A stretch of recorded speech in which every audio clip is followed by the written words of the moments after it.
The snow began falling 3 days before the soldiers arrived. Not normal snow, black snow, thin ash-colored flakes drifting silently across the mountains surrounding Black Hollow Recovery Center. The older nurses stopped speaking whenever it appeared. The doctors pretended not to notice, but every patient inside the military hospital understood what it meant. Someone had returned from the northern front, and something had followed them home. Black Hollow stood alone, high in the frozen mountains, built from ancient stone and wartime concrete like a fortress abandoned by God centuries earlier. No nearby towns, no civilian roads, no maps showing what truly existed beneath it, only the hospital and the mountain below. At night, the wind screamed through the cliffs hard enough to sound like human voices. The soldiers called it the breathing mountain. Most patients transferred to Black Hollow suffered from conditions ordinary military hospitals couldn't explain: hallucinations, violent sleepwalking, memory fractures, and worst of all, gray fever, a sickness carried back from the northern dead zones beyond the frost valleys. Doctors described gray fever clinically: elevated aggression, insomnia, paranoia, necrotic skin damage. But soldiers described it differently. They said gray fever began when you heard the mountain whisper your name, and once that happened, part of you never came back. At exactly 3:13 every morning, Nurse Elara Vey walked the underground ward alone, always alone. Soft lantern light flickered against cold stone corridors while the rest of Black Hollow slept uneasily above her. She carried a brass tray, black salt, iron, syringes, and bowls filled with dark crimson liquid. Nobody asked what the liquid was anymore. The last orderly who questioned her disappeared during winter rounds 6 years earlier. Official reports blamed the storm. The nurses knew better. Elara moved silently through sublevel Ward C. The forbidden morgue. Rows of military corpses rested behind iron doors carved with symbols older than the hospital itself. Most bodies belonged to soldiers who died from gray fever, but the dead inside Black Hollow never remained peaceful for long. Soft scratching echoed behind one of the morgue drawers. Elara stopped, listened. Another scratch followed, then whispering, faint, wet, hungry. Nurse Elara closed her eyes briefly. Not tonight. The whispering intensified. More voices now. Dozens. Please. Cold, hungry. She stepped toward drawer 17 slowly. The metal handle trembled slightly from movement inside. Elara carefully placed black salt across the drawer seam. The scratching immediately stopped. Silence returned. For now, she continued deeper underground until reaching the final iron gate at the end of the corridor. Unlike the others, this door breathed. Slowly, like lungs sleeping beneath stone. Ancient symbols burned across its surface glowed faintly in the lantern light. The hollow seal. Elara stared at it with exhausted eyes, then quietly whispered, "Still sleeping?" Something moved behind the gate. Massive, ancient. A deep sound rumbled upward through the mountain. Not quite a voice, not quite an animal, but alive. Elara lowered her gaze. Because even after 40 years, she still feared the thing beneath Black Hollow. Then suddenly, the hospital alarms erupted above. Emergency arrival. Elara's eyes sharpened instantly. Because arrivals during black snow never ended well. She extinguished her lantern and moved toward the upper levels. Fast. The emergency bay doors exploded open beneath freezing wind. Military medics rushed a stretcher through the trauma wing while snow spiraled violently behind them. Doctors immediately froze upon seeing the patient. The soldier looked butchered. Frostbite covered half his face. His combat armor appeared clawed open, and strange black markings crawled beneath his skin like veins made from ash. Dr. Lucien Vale stepped forward sharply, chief military physician of Black Hollow, tall, gaunt, always sleep-deprived. What happened to him? One of the medics looked terrified. We found him walking alone near Sector 13. The trauma staff exchanged uneasy glances instantly. Nobody survived Sector 13. Nobody. The medic swallowed hard. His entire platoon vanished. Elara entered the trauma wing silently, just as the soldier was lifted onto the operating table, and the moment she saw the markings, her blood turned cold. Not gray fever. Older. Far older. Doctor. Far older. Doctor. Doctor. Vale noticed her expression immediately. You recognize this.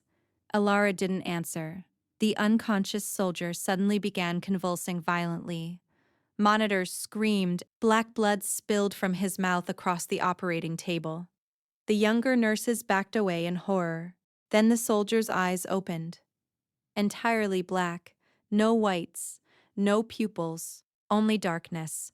And somehow, despite the seizure, his gaze locked directly onto Elara. Recognition. Real recognition. The room temperature dropped instantly. Frost spread slowly across the surgical instruments. Then the soldier smiled, a terrible broken smile, and whispered, "The Hollow King remembers you." Every light in the trauma wing exploded. Darkness swallowed Black Hollow whole. Darkness consumed the trauma wing. Doctors shouted. Monitors flatlined. Emergency backup sirens screamed through Black Hollow Recovery Center. And in the center of the operating room, the mutilated soldier sat upright. Not naturally. Wrong. Like something else had learned how to move his body, but hadn't mastered it completely yet. His bones cracked softly beneath torn flesh, while black blood dripped from the surgical table onto the floor. The younger nurses fled immediately. One vomited near the hallway doors. Dr. Lucien Vale stood frozen beside the operating lights, because the soldier's eyes, those endless black eyes, never blinked. They remained fixed entirely on Elara, watching her, remembering her. Then the soldier whispered again, "You abandoned us beneath the mountain." The emergency lights finally flickered on. Dim red illumination flooded the trauma room, enough for everyone to see something horrifying. The black markings beneath the soldier's skin were moving, crawling, like living roots spreading through his veins. Dr. Vale grabbed a sedative injector immediately. Hold him down. Nobody moved. Nobody wanted to touch him. The soldier's head slowly tilted toward Vale, and every bone in his neck cracked. Then, he laughed. A wet, broken sound. The physicians always panic first. Vale injected the sedative directly into the soldier's throat. Nothing happened. The patient continued smiling. Then suddenly, every corpse drawer alarm activated simultaneously below the hospital. The sound echoed upward through the floors like distant screaming. Elara closed her eyes briefly. No, not this early. Dr. Vale stared toward the ceiling. What the hell was that? Elara finally spoke. Lock the morgue. The room went silent. Vale turned sharply toward her. What? Now? Something in her voice made even the senior staff freeze. Not fear, urgency. The kind carried by someone who already knew exactly what came next. Then the soldier began whispering names, softly, endlessly. Dead soldiers' names. Dozens of them. Some from recent wars, some from conflicts over 50 years old. The nurses looked horrified, because many of those names belonged to corpses stored downstairs. Then suddenly, the operating table restraints snapped. The soldier moved impossibly fast. He lunged upward and grabbed a nearby nurse by the wrist. Her scream echoed across the trauma wing. Black frost spread instantly across her skin where he touched her. Vale shouted, "Get him off her!" But Elara stepped forward first. Calm, too calm. From inside her coat, she removed a small iron syringe filled with dark crimson liquid. The soldier saw it immediately, and for the first time, fear crossed his face. Real fear. Elara plunged the needle directly into his chest. The reaction was instant. The soldier screamed. Not human screaming. Something deeper. Ancient. The lights above shattered again while black veins erupted across his neck. Then suddenly, he collapsed backward onto the operating table, motionless. Dead again. Silence swallowed the trauma wing. Only the alarms below continued screaming. Dr. Vale stared at Elara. What was in that syringe? Elara slowly removed the empty injector. Memory. Nobody understood the answer. But before anyone could question her, the morgue alarms abruptly stopped, every single one, at once, and somehow that silence felt worse.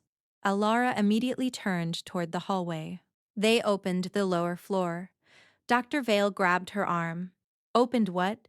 She looked at him carefully, and for the first time since arriving at Black Hollow years ago, Vale saw genuine fear in her eyes. Not for herself, for everyone else. Then the overhead speakers crackled softly. Static whispered through the hospital, followed by a child's voice. Nurse Elara, the entire trauma staff froze. Because the voice came from everywhere. Hallways, operating rooms, ventilation shafts. We're awake. Elara went pale instantly. Not the dead soldiers. The children. Dr. Vale stepped backward slowly. What children? Elara ignored him completely. Instead, she moved quickly toward the emergency stairwell leading underground. Vale followed immediately. Elara. She stopped at the doorway. The red emergency lights painted half her face in shadow. Then, quietly, almost reluctantly, she said, "There's another ward beneath the morgue." The room fell silent.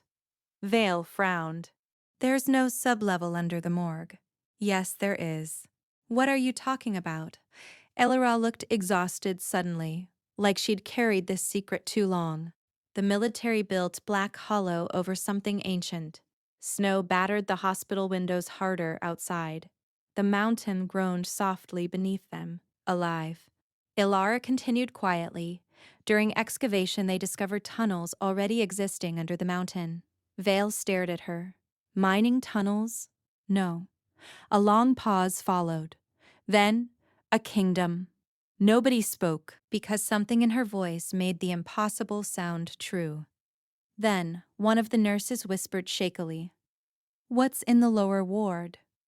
Elara looked toward the floor beneath them, listening. And somewhere deep below Black Hollow, something massive moved in the dark. Then she answered softly, "The soldiers who never died. The descent elevator should not have existed." Dr. Lucien Vale knew every architectural map of Black Hollow Recovery Center, every surgical floor, every storage wing, every buried military tunnel. But the rusted elevator behind the morgue appeared nowhere on any blueprint, and yet there it stood behind the iron corpse chambers, waiting. Its doors were carved with symbols that looked older than language itself. The metal breathed softly beneath layers of frost. Elara stood before it silently holding her lantern, while the remaining trauma staff gathered behind her in terrified silence. Nobody wanted to follow her underground. But nobody wanted to remain upstairs either, because something had changed inside Black Hollow. The hospital no longer felt empty, it felt occupied. From somewhere distant inside the walls, boots echoed, slow marching, not living soldiers, something heavier, older. Dr. Vale stared at Elara. "You knew about this the entire time." "Yes, and you never told anyone. There was never a reason." Vale looked horrified. "There's a hidden army under the hospital." Elara's expression didn't change. They were sleeping. The lights flickered again. Then all hospital clocks froze simultaneously. 3:13 a.m. Every monitor, every hallway clock, every surgical timer stopped. The mountain had awakened fully now. A low sound rumbled upward beneath the floor, like thousands of distant voices breathing together. One of the younger nurses began crying immediately. "Oh God!" Elara stepped toward the elevator slowly. "We don't have much time." Vale grabbed her arm hard. "No, you explain this first." The lantern light reflected across Elara's pale face. Then quietly, she finally told them the truth. Black Hollow was never built as a hospital. Silence. The military only discovered the upper ruins during wartime excavation. But the kingdom underneath already existed. The elevator cables groaned softly behind her. Waiting, Elara continued. The Hollow King ruled these mountains long before human wars began. Vale stared at her. You expect us to believe a fairy tale? No. I expect you to survive. Then she opened the elevator gate. The smell rising from below nearly made the nurses vomit instantly. Rote, wet stone, old graves, and something else, something metallic, blood, deep beneath the hospital. Thousands of dim lantern lights flickered underground like stars trapped beneath earth. The younger nurse whispered shakily, "What is that?" Elara lowered her lantern slightly. The Hollow Army. The elevator descended. Slowly, chains groaning through darkness. Nobody spoke during the descent, because the deeper they traveled, the more impossible the world became. The stone walls changed first.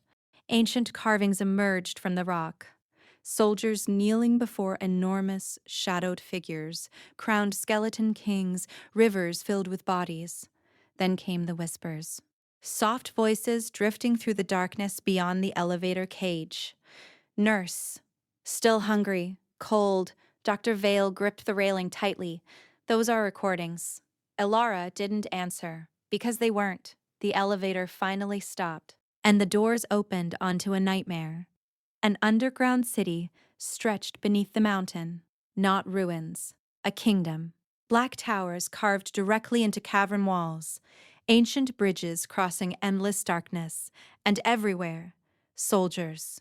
Thousands of them, standing motionless across the underground streets. Every era, every war, some wearing modern military uniforms, others ancient rusted armor, dead men from centuries of conflict, all standing perfectly still with hollow black eyes, waiting. One nurse collapsed, screaming immediately. The sound echoed across the cavern, and slowly, the dead soldiers turned their heads toward the elevator together. Dr. Vale stopped breathing. Elara whispered, "Do not run." But the terrified nurse already had. She sprinted from the elevator into the underground street. "Help me!" The dead soldiers watched her silently, still unmoving. For one terrible second, it seemed fine. Then the mountain whispered, a deep ancient sound beneath the city. Hungry. The soldiers moved instantly. Hundreds. The screaming lasted less than 10 seconds. Then silence returned. The underground city became still again. The surviving staff stood frozen in horror. Elara closed her eyes painfully. She crossed the feeding line. Vale stared at her like she was insane. "What are these things?" Elara looked toward the endless army below. "Every soldier who dies carrying gray fever joins the Hollow King." The dead army remained motionless again now, watching, listening, thousands of hollow eyes fixed toward the living. Then one figure began walking slowly toward them through the underground street. Unlike the others, this one still wore hospital clothing, a nurse uniform, the fabric ancient and rotting. The surviving staff gasped softly, because beneath the decay, she looked exactly like Elara. Same face, same eyes, only dead. Dr. Vale whispered, "No." The corpse nurse stopped before the elevator, then slowly smiled. "You're late again, sister." Nobody moved. Nobody even breathed.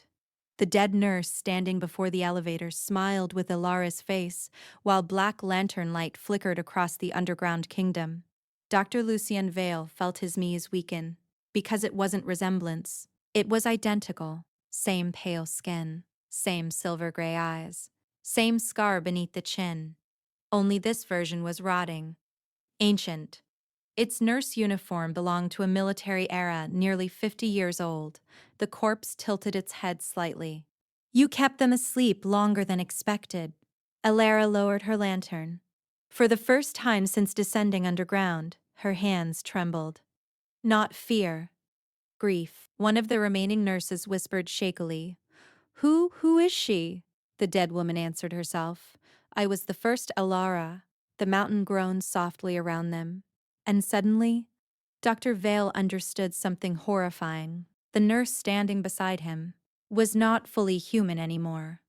The corpse smiled wider. "Did you never wonder why she doesn't age?" Vale slowly stepped backward. Elara closed her eyes. Don't. But the corpse continued calmly. Did you think the Hollow King only feeds on soldiers?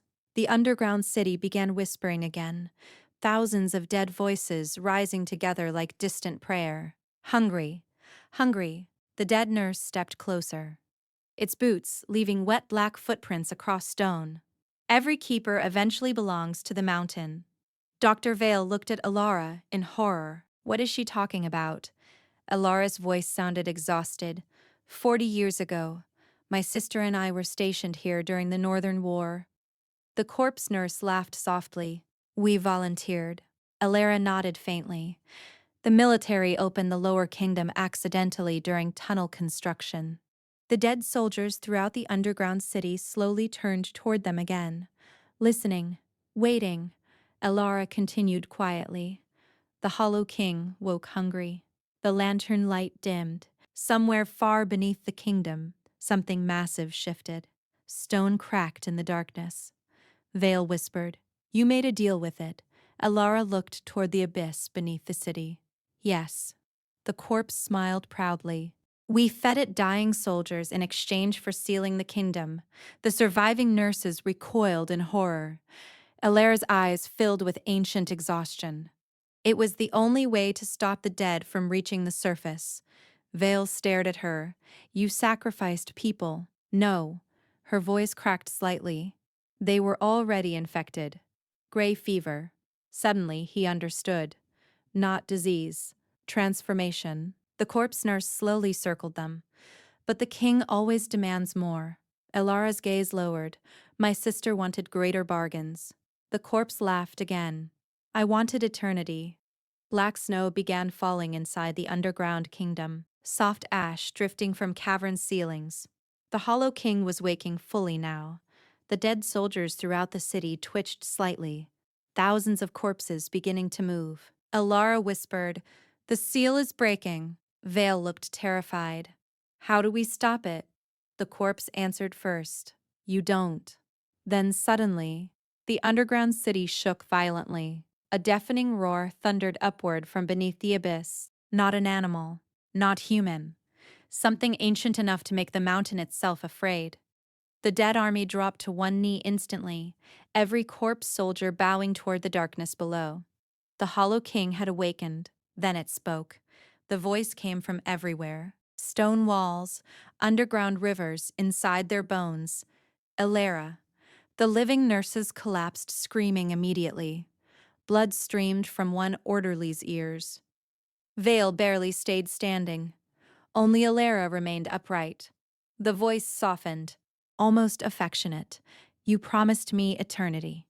The corpse sister smiled beside her, and now the mountain starves.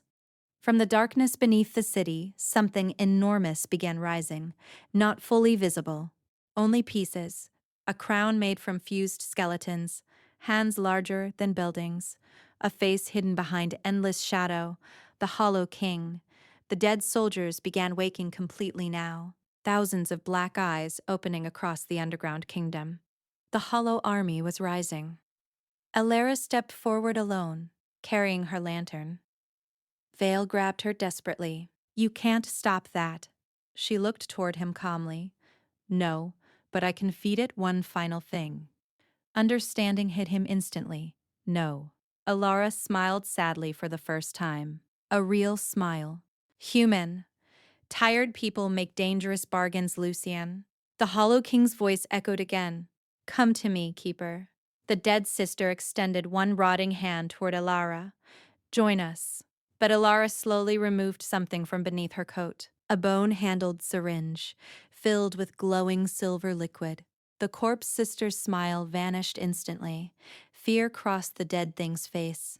No, Elara looked toward the Hollow King, then softly whispered, 40 years is enough, and plunged the syringe into her own heart. The reaction was immediate. Silver light exploded across the underground kingdom. The dead soldiers screamed together, not angry screams, relieved. The Hollow King roared so violently, the mountain began collapsing around them. Stone towers shattered. Bridges collapsed into darkness. The underground army crumbled into ash. The dead sister reached toward Elara desperately. Please, then disintegrated into dust. The Hollow King itself began breaking apart beneath the silver light, ancient bones cracking. Shadow burning away, Elara fell to her knees, smiling weakly while the kingdom collapsed around her. Vale ran toward her. What did you do? She looked peaceful now. Finally peaceful. The first keepers created one final mercy. Silver blood flowed from her chest. A way to end the bargain. The underground city was dying around them. The hollow army turning to dust, one soldier at a time, free.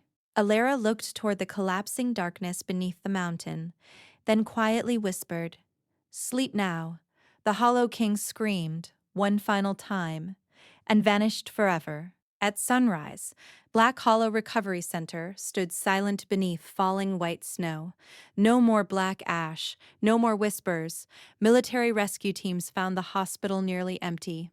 No dead soldiers, no underground kingdom. No evidence beneath the morgue except collapsed stone. Official reports blamed avalanche damage, toxic hallucinations, mass hysteria. Dr. Vale never corrected them, because some truths were too terrible for daylight.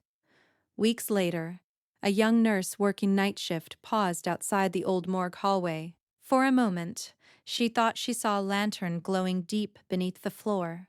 And somewhere very far below, a soft woman's voice whispered gently, "They're sleeping now." Winter passed slowly after the fall of Black Hollow. The military sealed most of the lower hospital levels beneath concrete and steel, officially declaring the underground collapse a structural disaster caused by unstable mountain excavation. Nobody outside the surviving staff ever learned the truth. No newspapers reported the marching dead soldiers, the underground kingdom, or the things sleeping beneath the mountain for centuries. And Dr. Dog, Lucien Vale, made certain of that, because every night after the collapse, he still heard faint whispering inside the ventilation shafts, not hungry anymore, just distant, dreaming. The surviving nurses transferred away within months. Most never spoke about Black Hollow again. One disappeared entirely. Another entered psychiatric care after repeatedly claiming dead soldiers stood outside her apartment during snowstorms. But Lucien stayed. Someone had to. The hospital above ground still functioned, though only partially now. Fewer patients, fewer staff, longer silences in the hallways. And every night at exactly 3:13 a.m., the old morgue elevator bell rang once by itself. Always once. Never more. Lucien stopped investigating after the third time. Because deep down, he already knew the truth. Some doors beneath Black Hollow had closed forever, but not all of them. Then, during the first heavy snowfall of the next winter, a convoy arrived from the northern dead zones. Only one survivor. A teenage soldier barely old enough to shave, severe frostbite, gray skin, delirious. Lucien personally supervised the emergency intake. The boy kept muttering nonsense while nurses removed his frozen combat armor. Most of it sounded incoherent, until suddenly, the boy grabbed Lucien's wrist with terrifying strength. His eyes opened, entirely black, and softly, almost lovingly, he whispered, "The mountain misses her." Lucien's blood froze. The monitors flatlined instantly. Every light in the trauma wing flickered once. Then, somewhere deep beneath Black Hollow, far below the sealed kingdom, something massive shifted in the dark. Not awake, not fully, but breathing, slowly, patiently, waiting. And as black snow began falling outside the hospital once more, Dr. Lucien Vale finally understood the terrible truth Elara never told him. The Hollow King was dead, but mountains remember their gods. And some hungers never truly die.